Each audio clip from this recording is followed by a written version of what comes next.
Salut à tous, bienvenue chez Kiteforce. Alors aujourd'hui, je vais vous présenter les différents types de leash pour votre voile.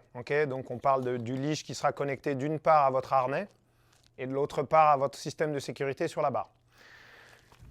Nouveau, depuis un an ou deux, les marques commencent à sortir des leashs courts comme ça. Donc qui sont très peu encombrants, contrairement à d'anciens leashs qui sont comme ça un peu plus longs, qui vont déranger certaines personnes.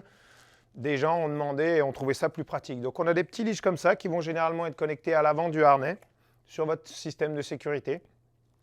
Voilà, donc il n'y aura pas à le chercher en arrière ou quoi quand ça va mal. C'est devant aussi. Toujours facilement éjectable. Voilà, ça c'est des petits leashs.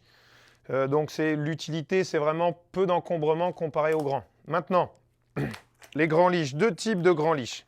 On va avoir un grand leash classique. Grand leash classique avec simplement un spring comme ça qui va encaisser le choc.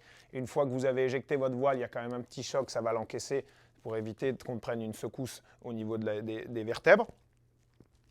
Donc qui est long. Alors pour moi, l'utilité d'un long comme ça va être aussi d'avoir quelque chose de versatile, un système de cordage qui va me permettre éventuellement de me détacher, de venir passer dans la strap de ma planche si je suis en shelf rescue et de venir bloquer des choses, de me servir comme un cordage.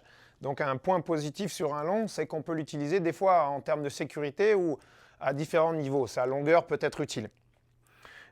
Donc là, vous voyez, on a vraiment juste un ressort et pareil, un système d'éjection classique. Hop. Voilà. On a maintenant un leash long de handle pass. Pourquoi? Quelle va être la différence? Il va avoir une extrémité comme ça en mousse pour éviter de se blesser. On parle de personnes qui vont se détacher, faire des manœuvres déhookées et qui des fois vont lâcher la barre. C'est pour éviter que le leash s'entoure autour du bras comme ça, fasse des nœuds. Ça peut arracher des morceaux de peau. Donc c'est pour aussi éviter des nœuds au niveau de la barre. Le fait qu'il soit comme ça va éviter qu'en snappant un peu mou, ça aille faire des tours au bout de la barre.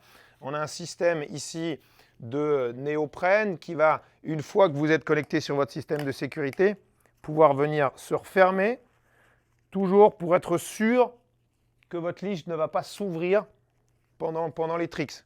Donc c'est un système de sécurité en plus qui va bien le verrouiller. Donc tout ça avec des matériaux qui sont très doux justement pour éviter les frottements, les brûlures. Comme je vous dis, c'est un hook, c'est du déhooké. Donc tout le monde ne fait pas ça, mais c'est ça l'utilité de ce leash. Donc il y a toujours... Alors lui, généralement, sera connecté côté arrière de votre harnais et sera capable de coulisser de droite à gauche si on fait un passage de barre de droite à gauche. Okay, voilà. Donc celui-là, éventuellement sur un gros problème, peut vous tirer à l'arrière. Il faut savoir aller le trouver, voilà, mais qui est facilement éjectable, toujours comme ça.